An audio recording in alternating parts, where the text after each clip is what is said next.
Reunion. Hello, y'all.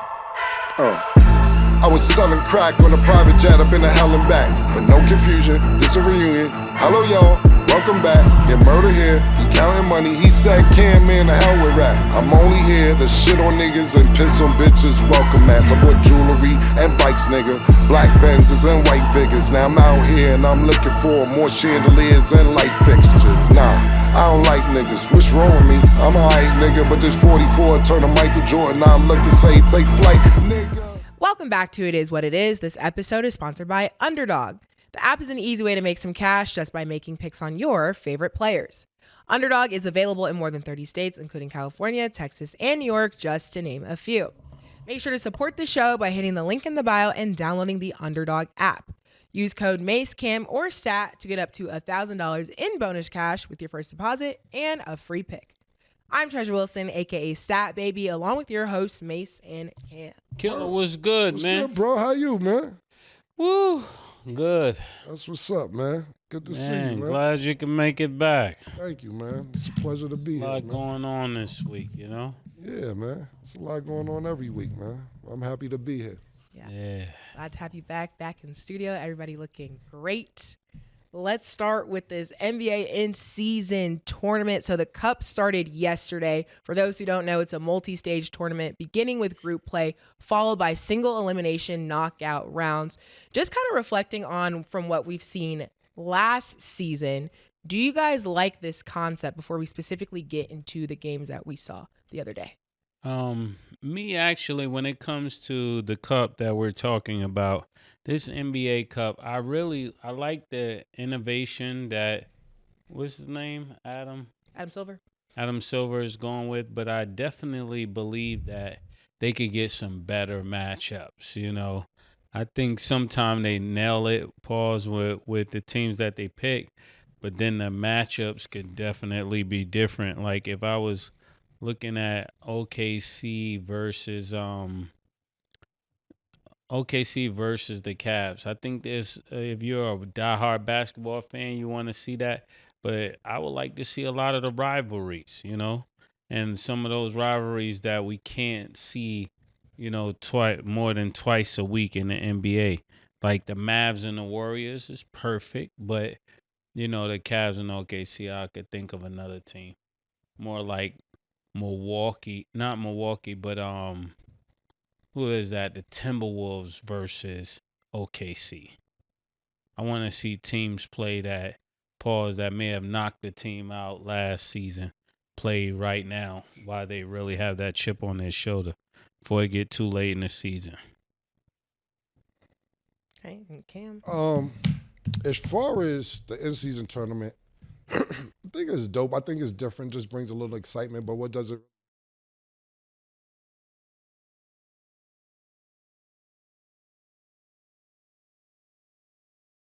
Zion and Brandon Ingram talking about they gonna go out and celebrate and everything else. And it's cool for right now. I think it gives teams something to play for, so they're not so bored during the beginning or middle of the season, being that it's an 82-game season. You got to think about basketball goes on from October to June, and even if you don't make the playoffs, October to April. So this is something to me to hype the right middle of the season up. But what does it really mean? Like we was talking about how the Lakers got the championship last year, and they was going to hang the banner up, and then we were saying Kobe would smack the shit out the nigga who tried to hang the banner up. He wouldn't even appreciate this in-season tournament. Fuck is we talking about this petty-ass tournament? Kobe, the Michael Jordans, the Shaqs, they play for the real thing at the end of the season. Now, do I think it's innovative? Do I think it's smart? Absolutely, because it gives you something to play for at the moment. But what does it really mean? Fair point. Okay, so one of the games for the Cup was the Mavs versus the Warriors, a matchup that a lot of people did want to see. But hold on real quick before I haven't been here. Miami lost. Yeah. How was they feeling about that? Murder Hunt, Michael Irvin. Miami I'm lost. glad you brought that up because she was going to skate by it. You know? I didn't skate by when we talked about it. I said it is what it is. Like, you're going to lose some games. You didn't say that, Stat. I never heard you say Miami. You said, Now it is. You're going to lose some games. It's crazy. But Am I That was definitely frustrated? not the vibe. Yes. That wasn't the vibe. I mean, when you're on a roll, you don't ever think you're gonna lose, but it's gonna happen. Like we talked about it, even in like with the NBA. Are we upset? Yes. Do I want to see it happen again? No. I was saying they're really the real rivalry because Do you they beat think us Cam last is the season. best quarterback in the country, though? In the country, Yeah. He's good he's great, but the best. in the country. He has a strong case. Yes or 'cause I'm no like, who I status, put- he the best. No, I in had the Oh, to my think about goodness. it. Best in the country is like a strong term. All right, never mind. But he's up there. Is Michael Irvin the best U fan? He definitely is. Because he's You at every still with he's at every Ohio? game. You still with Ohio? Silence. Now he's skipping questions. You still with Ohio? No. Or what? Because I'm still with my team. My team, the Bo, we looking good. I was just wondering if you still with Ohio. And he hasn't talked about Ohio since. Who was your team? That. Well, That was me. Like, listen, man. Let me look on ESPN. Listen, man, hold I'll on. tell you my Let me bring in team. the best quarterback in the country real quick. Nick, Okay. can we bring in the best quarterback in the country? Let me pull my shades out real quick. Bring a friend of mine in real quick, man. This is the best quarterback in the country right here, man. Hold on. Yo, too, let me put our earpiece in. They ain't know you was coming. They ain't know you was popping up. Yeah, oh, look at Steph rubbing her nose now. Yeah. Hold on, too. Mate, you got your earphones right there. Yeah. All right, hold on, too. Let me put my earphones in, man. I had to splash on them real quick, get my shades out. The best quarterback in the country is on the line right now, man. My nephew, man. Yeah. y'all What's get going on? How right. y'all doing? Okay. Good. Hold How on. are you? Hold on. Everybody got to put their headphones in real quick. Yeah, hold on. I Make some like quick- when, yeah, when you got us scrambling and scraping. Yeah. Definitely. Yeah. Okay, I hear you now. Shedeur, what's up, baby? Yeah. What's up, man? How you doing? What's happening, man? Everything good? You know, I get a lot of shit up here from the Miami, the Ohio States. Yeah. You know, Not so- me, because he's wearing my number. He's wearing my number. About that meal. $2 that's my number. And I'm not Nah, gonna lie. man, that's me, man. He said it's him now. And I'm not gonna It's lie. him now, you know? You said if they go to the Cowboys. I Yeah, see we go to the Cowboys. That's my team. Listen, too, thank say you for that. joining the show. I know you don't have a lot of time. You got practice in the morning. That's the one thing. See, I fuck with enough. He said, Cam, we could do this at a longer time at another date, but I got practice in the morning. See, that's I like that. I like that. That's what we were talking about. So we just gonna ask you a few questions, and congratulations on everything that's been going on. No, for sure. Your stat, what you gotta say now? I said my answer. I said he's one of the best, but I said we gotta see. Yeah, you so, know the best is on line one right now, nigga. The best is on line one, Yeah, nigga. we prove ourselves every week. Yeah, And y'all exactly. do. We prove No, ourselves. y'all do. So it's like, Yeah, it is what it is. exactly. Yo, too, real quick, man. It takes a lot to. Let me say, I want to put this. You're carrying your family's last name, and a lot of athletes do. Like when we think of Scottie Pippen Jr., we always say Scottie Pippen Sr. Or we think of Bronny, we say LeBron James. Some way you've mastered still having the Sanders last name, and as great as an athlete your father was, whether it be football, baseball, after his career, analyst, coaching, you figured out a way to make a name for yourself without having to live off your father's name. How did you go about doing that, or did that just come naturally? Well, it's just, I appreciate what my dad did. That's the difference. Like, I appreciate what he did, and I understand, what comes with it. I understand a lot of people will try to play you out your position, make you feel bad because you're blessed in the situation you're in, but I take full advantage of it personally. And I'm thankful, God put me in a situation so I'm able to use the resources, use all these different type of things that I have available. But then at the same time, he has a higher expectation than anybody else in this world, I would say, besides myself. So even, if I feel like I did, even if the world feels like I had a good game, like personally, I feel like it could have been mid.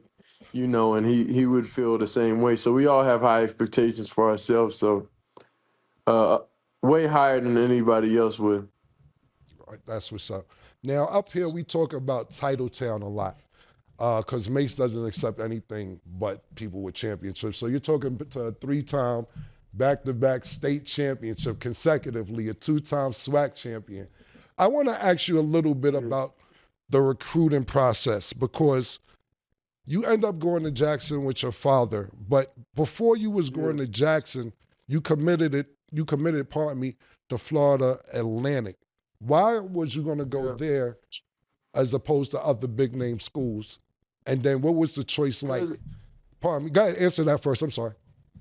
Like for me, it was about going to a program where I'm able to trust the coach, and it was Coach Willie Taggart at the time. So that was somebody I really trusted, and I felt like he was the closest thing to a father figure that I would have had.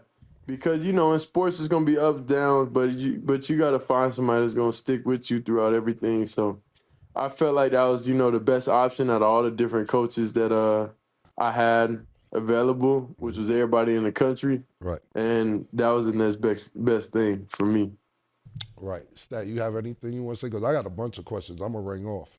Yeah, I'm gonna let you finish your question first, and then I'm gonna ask it. Okay, cool. What did you feel like when your father said that we're going to choose a HBCU over a Division I program? Did you feel like, damn, I don't know if I'm going to get the light I need to get going to HBCU? Well, nah, originally, I was still committed and going to FAU. That wasn't even in the script originally. Right. Yeah. So then, I'm like, okay, Dad, you better go do your thing, and I'm gonna go do my thing. Then we'll just walk around the house, and I said, all right, let's get down to the nitty gritty. Let's talk business. And I was just trolling him, just playing around, and then basically, I talked to somebody and just understanding the vision and understanding that he really didn't even recruit me, honestly, to come play with him, because he was like, look now, this is your decision, because if it don't go how you want it to go or anything, I don't want you coming back and blaming me or having regret on your heart, Right. So you got to make this decision for you at the end of the day, and this is what you want to do, rather than me tell you, to come do it. Because if something go left, then you you don't really want the blame for that for somebody's whole life. So I made that decision, and that was the biggest thing. That's dope. Would you have any advice for any kids trying to go the HBCU route? Yeah, I definitely think it's light on HBCUs. I think it's a different vibe than I'll say P4 now. It's a different vibe, different atmosphere almost. I feel like Colorado is the closest P4 experience that you're gonna get. Still give you HBCU vibes though, a little bit. Just by the coaching staff, just by the family atmosphere and all that type of stuff. But it's definitely a difference at HBCU. It's fun, it's different, and the culture's there. That's what's up. We look at you and we know that, and I've been to Colorado several games this year and last year. Yeah. And Dion changed the whole culture there. And you said it best, it's like a family affair now. Not just family, you have your brother doing all the social, all the media, you got your other brother on the field, but it seems like Travis is related to y'all, even though he's not. What's the backstory of him coming to Jackson with you guys and then going to Colorado, and how does that relate to you guys' relationship today? So we was on social media a little bit, texting back and forth overall, and I told him I was just playing with him at the end of the day, like come be a Tiger, come, because Jackson State Tiger. So I was just playing around with him, and then one day he called me. Then I put him on the phone with the recruiting people, and I'm like, let's figure it out. So then he came down there on a visit. He started I knew he was committed when he made a TikTok. He told me, let's make a TikTok and I'll commit. So then I did it with him, and then more of the story, he committed. So that was really the backstory behind it. But then since then, He's just been real strong. Like it's a lot of temptations. It's a lot of money being thrown at him that he turned down, to stay with the program where he's gonna get significantly less. So it it was a lot of decisions and a lot of hard decisions that he had to make.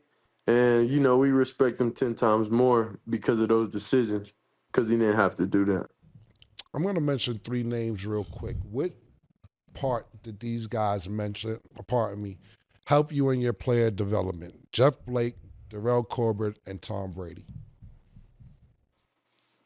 Jeff Blake, he really gave me the he really helped me a lot in the process early on, and that's who I was training with.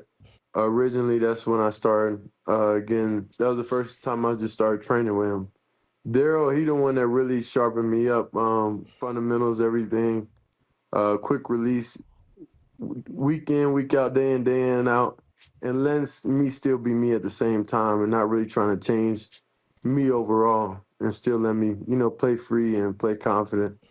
And Tom Brady definitely, which is a GOAT, but definitely being able to give me that advice from somebody who did it at the highest level in the position I'm going to play.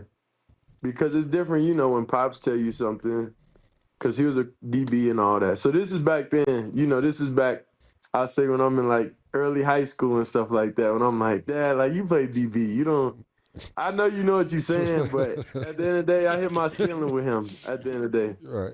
I hit my ceiling with him really trying to teach me at the end of the day, because he was trying to call slant flat and cover 2. I'm like, hey, look, that don't work, bro. That don't work. So then, you told Pops this? So then, yeah. He'll tell you, I hit my ceiling with him. He know that. Yeah. So then, so then that's whenever, later on, that's whenever I was talking to Tom and just taking things. And a lot of stuff that he said didn't really register to now, I would say. Just leadership, just a lot of different qualities. Now I finally see, it makes a difference in it. And it's something you have to be a great quarterback. I know we don't have a lot of time. Mase stat. Yeah. I wanted to ask you, Shedeur, as a second generational All-Star, what are the people that you surround yourself with? Like, do you hang out with other celebrity children of other All-Stars? How does that work? No, not really. It's different, and I feel like as being in a situation, I feel like other kids in the same situation, we should be able to help each other out. So that's one thing, that I wish I had that connection with all these different guys, because it's a lot that comes with it. It's a lot, you got to go through, because everybody thinks the process and the journey of everything is easy, but you have the same set of problems in different ways. Essentially everybody has problems. It's just different ways that you have problems.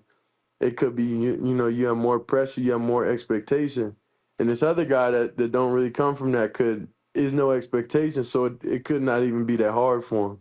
You get what I'm saying? So it's definitely tough. And I wish, I had that connection with a lot of other kids that was in a similar situation, so they won't fall victim to the surroundings and how people want to make them feel, because, they was put in a position and people want to, make you feel bad for that. But that's really it. But I surround myself by small circle, of course, like close family, close friends, and of course teammates. And that's the biggest thing, especially O-linemen. I go everywhere with the O-linemen. Yeah, that's Funny. protection, nigga. Yeah. I have Yeah. My best friend played O-line with me back in Dallas. He's in Dallas right now, but yeah, my closest friend, he was O-line for me in high school. That's dope. Yeah, and my last question I wanted to ask, which is very important to me, I feel like when we was going to college, everybody was poor. So I want to know, what is it like being rich or making millions and playing in college? It's true. Because our whole mindset was to make it to the pros to get money. Right. And you guys are getting money in college. So what is that like? Like, how does that work with you and the coach? Like, do you go to practice? You got a photo shoot? Like, how does that work? Nah, I mean, well, it's definitely a lot of different levels of that question, but you don't really let anything get in the way of football. Like, and I realize the money that we get and all that is cool, but it's short. You know what I mean? And short in my eyes is you're gonna get those NFL guaranteed contracts, them second contracts, them being able to do something and change, your whole family tree, I'll say. So the money now is made for you to, learn, make mistakes, all that type of stuff, understand, get a small taste of the real world and everything like that. Get, what you like and things like that. But money can never really change what your purpose is. And if it does, then that's not really your purpose. You're just doing it for the money. You know what I mean? So you can't let that type of stuff distract you. But other than that, teammates and everything, it's not really ever, you don't ever stun on your teammates. Like, you don't do that. If anything, people want to share those different experiences with you, or, it's never been no hate, I'll say, around me personally. Because a lot of people portray me that way, but the people that's around me, they would never feel like I'm ever trying to do that, or anybody's trying to do that in the building towards each other. Got it. And then just real quick, first of all, the setup to this was hilarious because nigga, you don't know I went to Miami, so I'm a little biased, but that's why I answered the way that I did, because at the end of the day, yes, I love Miami. Stop copping the plea, man. No, my man's on line one. that. You've been Miami'd out. Yeah. I got my nephew on line one. Yes. Stick to your what guns. I was saying, I like Cam. He got the same name as me. But I gotta go with family, and I'm not just going with him because he's family. The kid nice. No, for sure. Nice. And that's what I was going to say. Like, all of us up here do support you. We love everything that you guys have going on at Colorado, and you have been playing phenomenal. But what I was going to ask you is, what do you feel like is the biggest lesson you've learned? Because we know the media says this, you're playing like this. At the end of the day, you're showing people who you are, and that's what you can do on the field. What is the biggest lesson you've learned from this journey that you've had at Colorado? Be me. Don't pay attention to a lot of outside noise and understand they're going to try to portray you to be a way that you're not. So stay true to yourself and keep doing, what makes you happy. Because if you indulge in all that and what the media say or what people think on this guy better than you never going to be happy with yourself. So it's all about, having your own confidence, having your own swagger, and not really caring what a lot of people are saying. But those the closest around you and those teammates and the people around you, that's the main opinions you should care about. But outside noise, you shouldn't even focus on that. 2 more questions real quick. We seen Cam. Thing, though. I don't know why people always try to put me and Cam against each other, bro. Like, No. Get on a Listen. I ain't gonna front. right after every game. Listen. She's a big Miami fan. She went to University of Miami, so I'm just fucking with her when I say that. She always tells me you and Cam are cool. So it's just this is more of a me and her thing, and we know that y'all two are cool. Last 2 questions, real quick from me. We seen Cam Newton try to talk to you a few weeks ago. And we seen him try to talk to Travis Hunter. Why did y'all curve that nigga like that? What was the reason for you to I think you said, yo, you're weird, and you walked off. What was that about, and why did you do that? I don't think Trav was. Trav, I don't think Trav just ignored the nigga. Trav just ignored him. I think Trav and them was just playing around. Okay. You get what I'm saying? Yeah. Because I think he was just mad. I think Trav was just mad that he didn't see him and say what's up earlier, Okay. That it's time to lock in now. So I don't know what was Trav's situation. It wasn't that. But my situation personally, it was like, it was just a lot of things, that I ain't really, like that he said, And that's just me, honestly. And just being, African-American, being a guy that played the position, I feel like as brothers, we should all look out for each other in that case, And a lot of people that they looked at and they said that was better than me, they not doing the same thing I'm doing.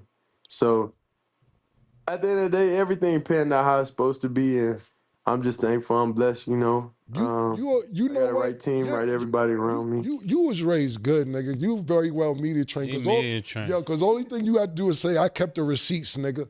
You was talking crazy. Now you want to come speak to me. And nah, I ain't with none of that. That's basically what he said in a nice way. Yeah, the thing is, I don't want no prize, man. I don't want no prize, man. I'm just, I'm just past all that type of stuff. I ain't indulging in any of that anymore, Cause for me personally, like they try to paint me the villain, and take that role, and it's just like for no reason. So it's like I don't even give nobody an opportunity to even do that to me anymore, So that's the biggest thing I learned is that right there. Got you. Well, we just wanted to know he wasn't in depth. And then the last thing I asked you, we seen a video the other day, and they was telling the kids to register for class, and you was like, register? I'm not going to be here the next year to be registered for class. I'm going to the league. Yeah. So are you saying that you're going to the league next year?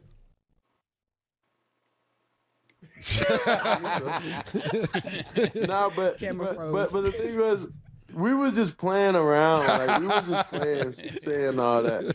Like, we was just playing, just talking because, it's finally, it's a big accomplishment whenever they say everybody got to do this, but then, you blessed enough to not have to do that, so it wasn't, nobody took that any type of way, but then again, the media try to flip that on us. But it wasn't even a serious thing. We was just playing around. And that's just how I play around. Like, you got to really know, kind of my personality, and I just, we all just play and joke all day. Yo, you good on camera, boy. You good, baby. I know it's the last thing. It's been a lot of talk and a lot of things with a lot of professional teams should do, and I know you got to go. Yeah. Stephen A. Smith recently said that the Cowboys should tank and take you as their first quarterback pick along with your father as coaching. I said this a few weeks ago when I seen you in Vegas because, we out here in Vegas and all that. And I seen the Raiders owner seem like he wanted to be on a date. I was like, God damn, he's all everywhere with Shedeur. Would that be something ideal to you, or would you ready to create your own path, or would you love an organization to say, look, I'll be QB1 and my father could be the coach, whether it be somebody like the Raiders or especially Cowboys, being that you grew up in Texas already. What's that perception like for you? All right. First and foremost, I'm just trying to focus on the year right now. Just finish good. Finish real strong. But to answer your question, it don't. I don't really care. I don't really care. To separate, basically to do my own thing. Like, none of that, it really don't make a difference to me, honestly. Like, whatever the situation is going to be the situation, I feel like God's going to put us in the best situation. So if it is like what Stephen A. said, then then it's that situation. If it's not, then it's not. I don't really look too far down the road because I gotta focus on what's ahead right now, Because if I don't handle my business, right now, these next couple games and get into the playoffs and everything like that, then we can't even have that type of conversation, yet. So it's just hard to honestly answer all that when the focus is right here, right now. So I love you, man. I appreciate your time. Yo, you good, man. Yeah. You good on these interviews, baby. You good, baby. Come on, man. I've been traumatized in my life, man. I've been traumatized. I respect you. You was raised well. I threw my line under the bus. Nah, man. Listen, you was raised well. You speak very clear. You already a professional before being a professional.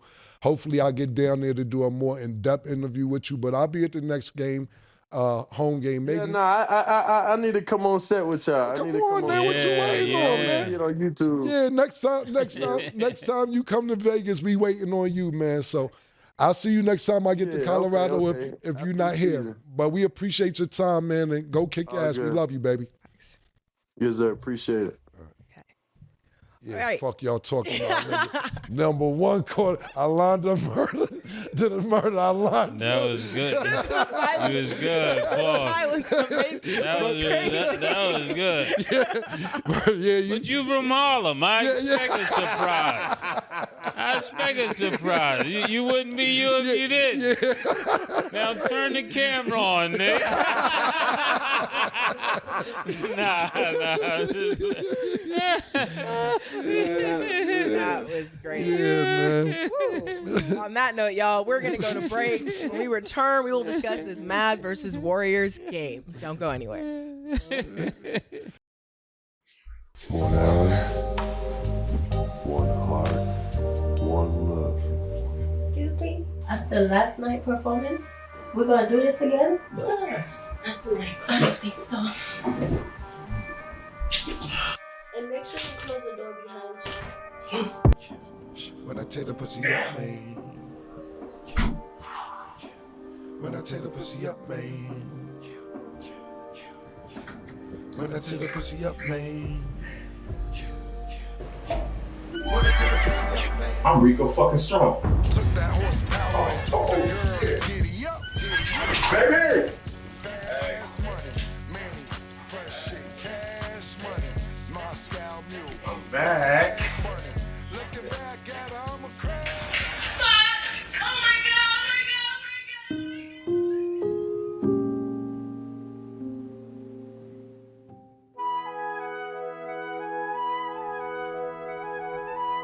Hell no.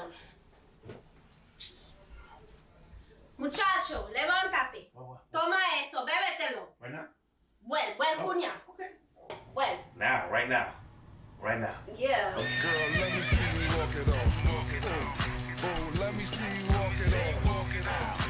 Yeah, let me see you walk it off. Go, girl, let me see you walk it off. Welcome back. Now let's get into our underdog picks of the day. Today, the Knicks will play the Bulls. Underdog has Jalen Brunson at 25.5 points. Do you have him higher or lower, Mase? Higher. I'm going higher. Yeah, high as well. Okay. Zach LaVine's at 2.5 3-pointers made. Do you have him higher or lower, Cam? Lower. 2.5. Yeah. He'll. Gotta make 3. And we got to make 3. 3-pointers, yeah. Yeah, he's gonna make 3. Okay. And Josh Giddey's at 12.5 points. Do you have him higher or lower? Josh. I like the way he's playing in Chicago. I'll go higher. I'm going to go lower. Okay, if you guys like these picks, remember you always get a free pick if you're not already on Underdog, so make sure to support the show. Sign up now, and you can make your picks too. So we're going to go back to the NBA in-season tournament games. We're going to talk about one of these first games, which was the Mavs versus the Warriors. Klay Thompson received a standing ovation from his former team for his first return back to the Bay. Warriors fans even wore captain's hats to honor his Captain Klay nickname. The Warriors did end up winning that game 120-117. Mase, how did you feel about the energy that they had for Klay's return? And then how do you feel about the Warriors winning? It was mixed emotions. Mixed emotions is what I felt looking at it. It's almost like when your ex try to congratulate you after she put you on child support. You know, I don't know if that's really like you're really excited about that. You don't know how to take it. How do you take appreciation from somebody who dumped you? You get what I'm saying? Is a weird pause position to be in, but I'm glad to know that this is what it took for Klay to start shooting again. The guy was shooting 50%. I mean, I'm excited about that. He was almost 50% from 3. And that's what we needed to see. That was the Klay we needed to see. So welcome back, Klay. We're happy to have you back. Pause. What are you thinking, Killa? I thought it was great, man. It's no matter what happens as far as the breaking up, sometimes it's not the fans' fault. I'm not saying the fans was 100% on Klay's side last season, actually. A couple times they actually booed him. But Yeah. Can't knock what he's done since he's been there. He helped y'all get 4 championships, went to 6 titles. Outside of that, I was looking at some stuff, at the countless stuff he done in the Golden State Bay Area community just for kids and homeless and a bunch of different folks. We sit there, we watch all this stuff, I'm talking about athletes and what they do for basketball because you want to win as a city. And they don't brag about the stuff that they do outside of basketball for that city, being that they're not even from that city. You could go back and do it for the place that you actually came from. But all the stuff that he did for that community outside of basketball, I thought that was great. He got a standing ovation. I'm glad so many people in the arena was wearing captain hats. Half the arena's wearing captain hats. It was really dope. So I want to say I'm happy for Klay. With that being said, before anything with the game involved, I'm happy they gave him that standing ovation. Secondly, now to the game. The game, I like Steph was on him from the very jump. Soon as jump ball, Steph was playing D on Klay. He got a foul called on him probably the first 15 seconds of the game guarding Klay. And I think Steph took this game as, nigga, I don't need you. All right. That's how I looked at it. I looked at it as, you my nigga, and I'm happy we did this together, and I asked you to stay. All right, bet you didn't want to stay. Let's do what we got to do. Klay, he shot decent, but it wasn't nothing that I didn't expect from Klay. He coming back home. He did shoot 50% from three, 7 for 17 from the field. But it came down to the big dog, Steph Curry, 37 points. Not only 37 points, a game-clinching 3 at the end. And when you know he do this shit with like 20 seconds left, nighty-night, nigga. He hit y'all with the nighty-night, clutch three-pointer with about 20 seconds left. Went to the other end of the court and started doing all this shit in the camera. My house, Golden State, that's me, my house. Screaming, going crazy, like very uncharacteristic for Steph Curry. But it meant, to me, that's when I looked at it, he's like, don't think, him, he cool, but you know who got us where we needed to be all them years. And that's what I got from this game when it came down to Steph Curry, especially having almost 40 points, hitting the clutch 3, going to yell in the camera, going to the audience, pulling on his jersey, so on and so forth. Great comeback for Klay. Better game for Steph Curry. What does this mean though for Kyrie? Are we ready to say that that there's a difference between Curry and Kyrie right now? Because you know when people speak, everybody still speak of Kyrie like Kyrie and Curry is on the same level. But I'm just asking because I have an opinion on this. It's a fair I question. want to know what you think. I think Kyrie is still just Kyrie. I think Steph is obviously the greatest shooter of all time. But when we talk about Kyrie, he's just somebody special. And I think tonight it was one of those things to where everybody said, let's get Klay in motion. You know, when you go back for the first time, you want somebody to play good against their old team. So you think Kyrie could have got his 40? He just had 43 the other night against Denver. Right. Last game he had 43. That's what I'm saying. Like, the Kyrie just is coming off a 43-point game. Was it 43 or 47? Mm-hmm. 43, I think. 43. Yeah, 43. He just came off 43. I think this game was more about, all right, Klay, we want you to do good. This is your homecoming. We know that what you went through, the turmoil. And that's what I think tonight's game was about. As far as him and Steph, still debatable. For me, it's been debatable for years. If we're talking about who shoots better, Steph shoots better. You talking about who has more championships? Steph has some more championships. If we talking about who dribbles better, we talking about Kyrie. If we talking about who could get to the basket and jelly and all that, we're talking about Kyrie. The question is, who would you rather have? If you're going to ask me who I'd rather have, Murder, I'm going to always say 3 points is more than 2 points. So I'm taking Steph. That's what Curry. I was getting. As much as I love Kyrie, and that's my brother, but 3 points is always more than 2 points. Okay. And I'm assuming you agree with that standpoint. Yeah, that's a title town answer. Fair. Kyrie doesn't been in title town. He just don't have as many titles as Steph, but he actually put Steph and them away. And what happened in next year is we thought that we was going to see a great legacy between Cleveland and Golden State, because the first year Golden State won, Kyrie was hurt and Kevin Love was hurt. The next year, when Cleveland won, Kevin Love and Kyrie wasn't hurt. That was the season when Bron cheated, right? Cheated doing what? Draymond got him kicked out. Yeah. Oh yeah, I don't count that. Yeah. I don't count that. Right. but it's 1-1. But then what happens is Golden State gets Kevin Durant, and the season's foregone for everybody. Yeah, niggas cheating. That's exactly what niggas. Oh, y'all niggas is cheating. I watch it. We got a 7-foot 10-year-old from Africa, nigga. Yeah, let's play. Yeah. So you have Golden State, you have Cleveland, like you said, when Draymond did get hurt. So you're saying, damn, this could be something for the next few years. But when you get Kevin Durant, that Golden State team, it was a dub for the whole league. Everybody knew it was going to happen. Yeah. Right. So I just got to ask, and, shout out to Klay. I'm happy that the Bay basically showed their respects to him. But does it look like the Warriors for this season are a better team without Klay?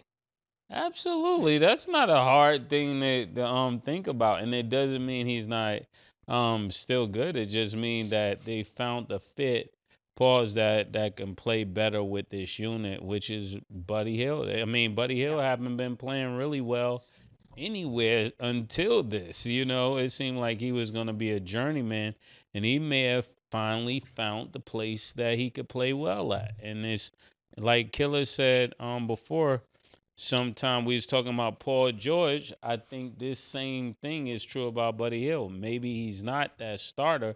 Maybe he's that great sixth man that comes off the bench, and get 18 points and make the difference on a significant team versus being the man on a team struggling to have a play-in spot. So I think that's what it is right now. It seemed like with all the time that Andrew Wiggins took off, he's back, just everybody is playing the way they're supposed to play. I think they're a smaller team. They're definitely going to need a big man, because when that small ball pause stop, they won't be able to guard anybody in the playoffs. That's my only concern about them when it comes to this team. Yeah, Golden State is really good at Steve Kerr. Damn, I'm talking crazy all day today. Pardon me. Steve Kerr's figured out some great chemistry, because Golden State actually has a great bench. They're deep off the bench. Pause. You're looking at their bench. We're looking at Kuminga coming off the bench. We're looking at Looney coming off the bench. Hill coming off the bench. Gary Payton Jr. coming off the bench. Moody coming off the bench. These are all key pieces that probably could start. And from time, and he's probably going to change the lineup around, because I've seen Gary Payton start a few games ago. So, but be able to play with these lineups and match up against different teams. Steve Kerr's figured out a formula to have Golden State at 9-2 right now. And let's see if they can maintain that. Because even with Steph Curry missing a couple games, they didn't look bad. I think not just the bench. I think Steph Curry coming off this summer at the Olympics, him, KD, Braun. I haven't seen much of Braun playing. I know KD's out, but KD was on a tear before he got hurt. We know what him and Steph Curry did this summer at the Olympics. So when you have that kind of success in the Olympics, not just win, bust ass, you like, oh, these young niggas still can't fuck with me. Let me take this back to the league and show niggas what I'm about this season. Mm-hmm. And I think that they're coming off a great summer. Few players that played in the Olympics, and Steph Curry being one of them. But their bench is tremendous. The bench that they have is really good. All five of those people I named could start somewhere. Okay, so another interesting game was the Hawks versus the Celtics, where they beat the Celtics 117-116 without Trae Young. So, Mase, Atlanta, what did you think of the Hawks win? I'm really happy for the Hawks. I think they have either it's a wing. They have a new wing. What's his name? I feel like you're talking about Dyson Daniels. Dyson? Yeah. Traded from the Pelicans. Australian player. That guy he's for real. I'm gonna go on a record to say that he's gonna be one of those ones. Pause, for real. Dyson Daniels. One time I was watching a game, I was like, yo, who is this? He was just getting threes from everywhere. And it wasn't like he looked out of place. You know how when somebody get hot and this is just the first time they ever did that, pause. He was looking like he just took over the entire game. And to be that young taking over games, if they find anybody to pick up Trae Young, he is out the door. Because that if that's the guy I was talking about, he's around what 6'7", 6'7". 6'7" at the one, and can shoot daylight. He's out. He's definitely got that spot. We'll see. Atlanta hasn't really been good since they went to that second round. I don't remember if it was Eastern Conference Championship about 3 years ago. Whatever, it's just a regular game for me during the regular season. Boston's not going to win 82 games. It's just the way it is. And it might just be one of those nights that they were off. But I don't know about the player that Mase was just talking about. I don't really have a lot of knowledge on him. But shit, it isn't like they smacked Boston. They won by 1 point. So to me, I'm just looking at it like one of these games that Boston didn't win. They still 9-3, and these are one of the games that Atlanta did win. They're 5-7. So maybe I need to do some more homework on Daniels, what Mase is talking about. But as far as I'm concerned, they're the Hawks. That's the thing I can tell you about the Hawks is that, shout out to my nigga Grant Hill. He told me to tell you, Mase, if you ever want to go sit courtside, he got tickets for you. Just let him know when. He told me I could go too, but yeah, and I don't It's think not it's there yet. Daniels. I don't think it was I think it was Daniels. Daniels because he has Johnson? been balling. Daniels had 28 tonight. Yeah, Dyson Daniels has been balling. There's the first round Okay. pick, and then Jalen Johnson was the one that just signed the contract extension. Who the one that hit all those threes? I think it's Dyson Daniels. Yeah. And Jalen Johnson had the triple-double. Nobody hit more than 2 threes tonight, so I don't know who hit a bunch of threes. Last night, pardon me. Yeah, not last night. It was Okay. another game. He was. Says he has been balling, like he has. Yeah, she was Yeah. going crazy. Because for the other game, he was 0-3 from the three, but prior games, he has been shooting his threes because he's the one, but he's a shooting guard too. So, yeah. Yeah, well, whenever y'all want to go see Atlanta play, Grant Hill got tickets for y'all. Last thing I will say, it's just so funny every time we bring up a player that sometimes you guys don't know because they do end up balling after. And then, the media starts with the stats. So he had 36 steals in his first 10 games. And they said it's the most since Allen Iverson in 2003. We ain't comparing him to Allen Iverson. I'm making that clear. But that's the stats that are starting to come out. Just so How y'all many know. points he averaged? Right now, let me find it. That's nice. That's Yeah, cute. 14 points, 4 rebounds, 2.9 assists, and then 46% from the field. And he's a rookie? No, he's not a rookie. He got traded from the Pelicans. He's 21, though. Okay, 8th overall in 2022 NBA draft. that's what's up, man. I'm gonna do some homework on you, man. Them numbers is cute. We're gonna do some homework on you, man. Jalen Johnson is pretty good. He's real young, too. Jalen Okay. Johnson is also very good, too. Yeah, So, double-double. yeah. Okay, so let's move on to Embiid. He finally made his season debut, but it wasn't enough as the Sixers lost to the Knicks 111-99. Mase, did his return live up to the hype? How are we feeling about Joel Embiid right now? I'm gonna pause, like Killa go first. I on ain't that. see this shit, man. Yeah, It's busy. I don't really pay attention to stuff. I had like shit that. to do, man. I don't want to see Joel Embiid play until he plays in Denver. So if you're watching this, Joel Embiid, we're waiting to see you in Denver. Is an APB out for you? There's your poster everywhere across Denver, missing. Haven't seen him since 2021, 22, somewhere in there. But this is more to, and I concur, agree with that. But this is more to your point, Beth, when you letting Paul George be the one. 30 points, 29 points to be exact, and a loss. Joel Embiid, 13 points, 2 from 11 from the field. Bad. 1 from what? This nigga, he sucked. He was -7 When he's on the floor. Yeah. He looked bad. Paul George -11 when he's on the floor as the number one option. Talk about numbers. Yeah, and they're Men lie. women lie, numbers don't. Numbers don't. The numbers for the 76ers are 2-8. Speaking of numbers, let's just talk about the Knicks for that matter. They're 5-5. We had better expectations for them through the first Where's games. Sin at? I was just about to ask that. He only calls me when they win, so he called me 5 times. There's been 10 episodes, but he has only shown up for to 5. Yeah, he calls me 5 times so far. But yeah, I the most intriguing story out the East as far is nothing even close to but the Cavs. Yeah. And I've been watching the Cavs the last 2-3 games. That nigga Mobley they got is a problem, bro. That nigga's paws long, he's lanky, he's athletic, paws.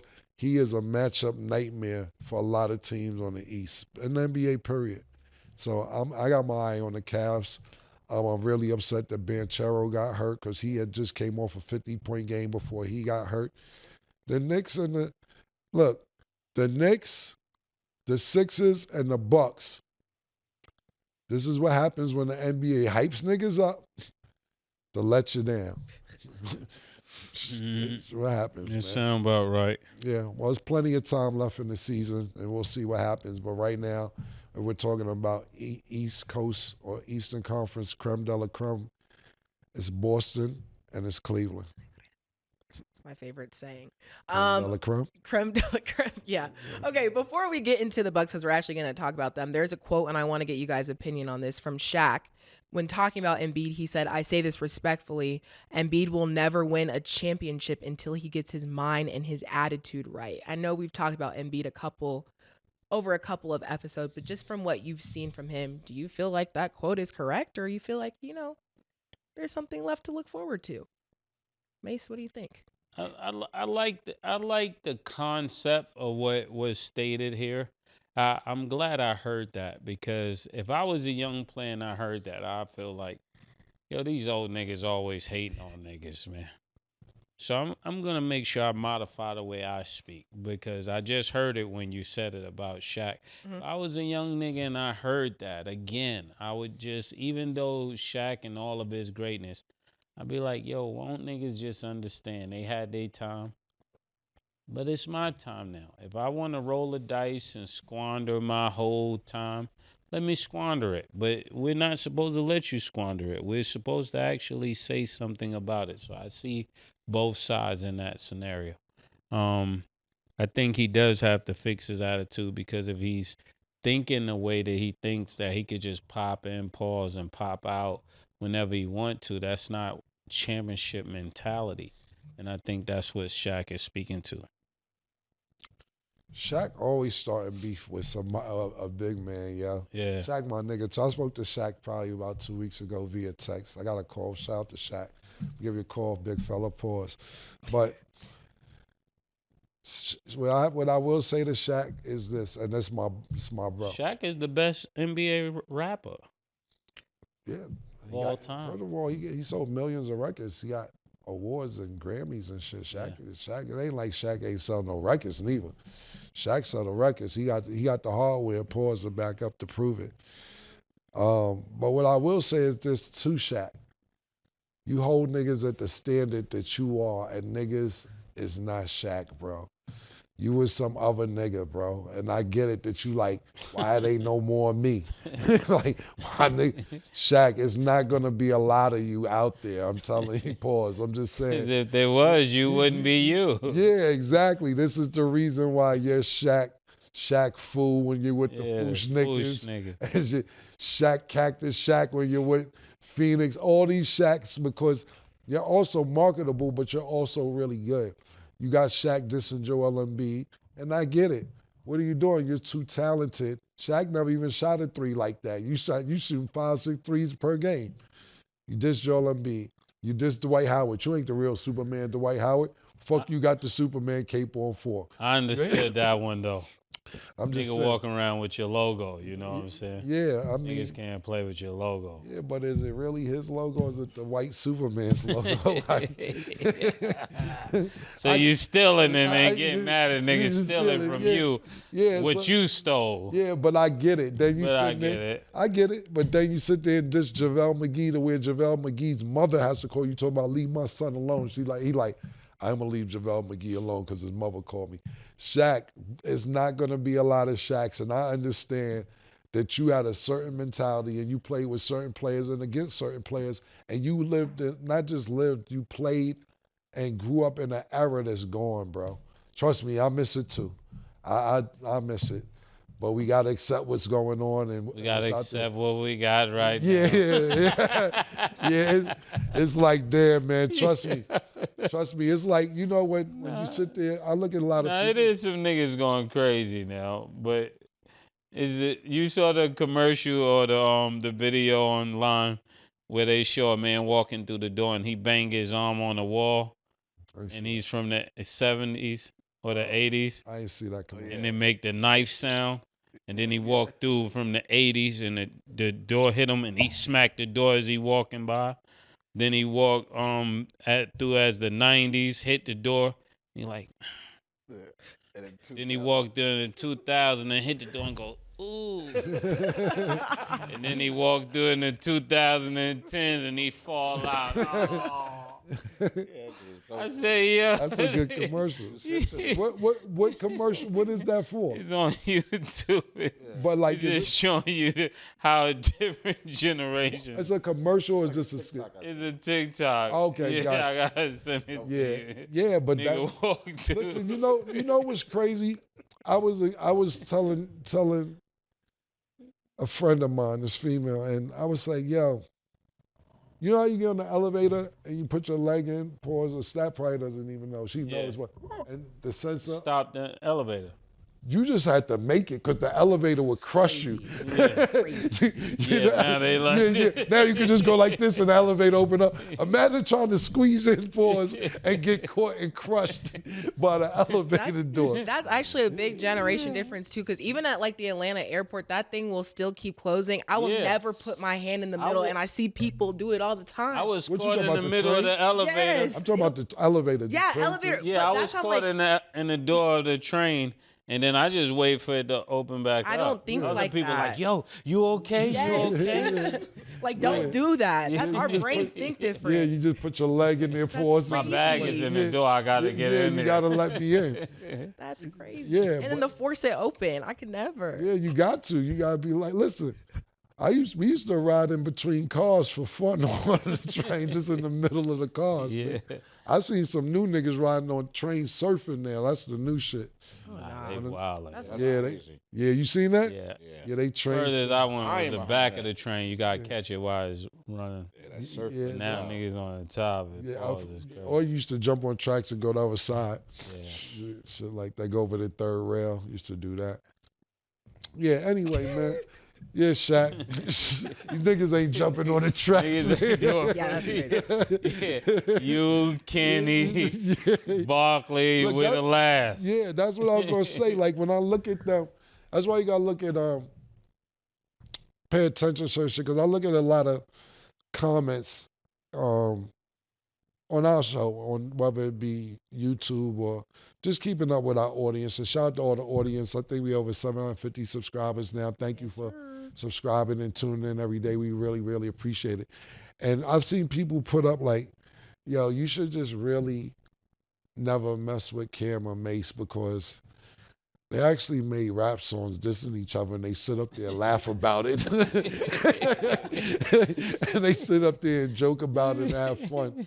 And then they said, and the reason I'm bringing that up is because they said it's kind of like Charles Barkley and Shaq. These niggas had mad fights, like real fights in the And they up NBA. there like And they it's up there all every good. day. Because it is, because niggas got tougher skin. You know what I'm saying? Like, niggas today, they ain't never going to speak to you Oh again. yeah, they never. Yeah. They wouldn't even come in the room Yeah, with a exactly. person that said something about it. And they're like, no. Yeah, exactly. Or niggas had fights with each other publicly. So they actually compared our situation in a basketball term to Shaq and Barkley, and niggas was just raised a little different, a little tougher. And I actually love the age that I'm at because I got to see a lot of change, technology and people and sensitivity. Because, you know, and that's why I really like talking to people younger than me and staying in the loop with people younger than me because certain shit you just seem old when you say it. It's like when the nigga grandfather told you, I used to have to walk 10 miles to school, good for you. Like, yo, it's not my fault there's a bus running to get me to school. And then, you know what I'm saying? And then I'll sit there, my man had his daughter there, and she was like, oh my God, I need a charger, my phone's on 50%. And I'm like, Your phone on 50. She was panicking and it was on 50%. And I'm sitting there saying, and she's like, Cam, do you know my dad took my phone? I had to take the train to school. Anything could have happened. I'm like, damn, you need a cell phone to get on the train, go to school, man. That's their mentality. Yeah, our generation is driving with the car on E because we know it's 39 more miles. Yeah, exactly. In the car after E. What car? That car? What car are you talking about? It wasn't no car. And it's crazy because y'all are laughing, and I'm just like, that's normal. I don't understand. Yeah. I be seeing niggas panic. There's no Wi-Fi in here. Oh my God, where's the Wi-Fi? Like, niggas about to go crazy. They about to lose it.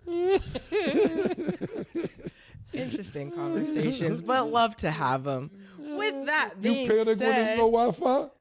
I'm good without my phone. Okay. I'm a little hip in between, but all right, got you. Not You that gotta hip. like yourself to not be able to live without the phone on. I just very I don't need a phone. I don't need a laptop. I go outside. I like to talk to people. I don't need it. So yeah, that's where I'm a little bit different. But Duval. That is all the time that we have for today. Thank y'all all for watching. And as always, it is what it is.